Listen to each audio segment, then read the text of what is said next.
ఈరోజు దేవుని వాగ్దానము, ఆవగింజంత విశ్వాసం నీకుంటే ఒక చెట్టును చూచి అవి ఎత్తబడి సముద్రంలో పడవేయమనగానే అది వేళ్లతో సహా పెకిలింపబడి సముద్రంలో పడును. అదేవిధంగా ఆవగింజంత విశ్వాసం నీకుంటే ఒక కొండను చూచి నీవు అక్కడి నుండి ఇక్కడికి పొమ్మని చెప్పగానే ఆ కొండ కదిలిపోవును.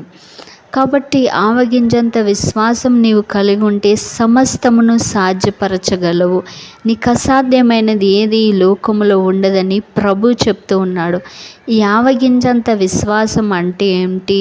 ఆవగింజ పరిపూర్ణముగా ఉంటుంది. దేవుని యందు మనము పరిపూర్ణ విశ్వాసము కలిగి ఉన్నప్పుడు సమస్తమును సాధించగలము. కాబట్టి చూడండి, ఆవగింజ చిన్నదై ఉండి అది భూమిలో వేయబడినప్పుడు అది పెద్ద కూరమొక్క వలె అవి అది ఆకాశ పక్షులు నివసించినట్లు తయారవుతుంది. అదే విధముగా నీవు కూడా విస్తరింపబడతావు. ఆమెన్. God bless you.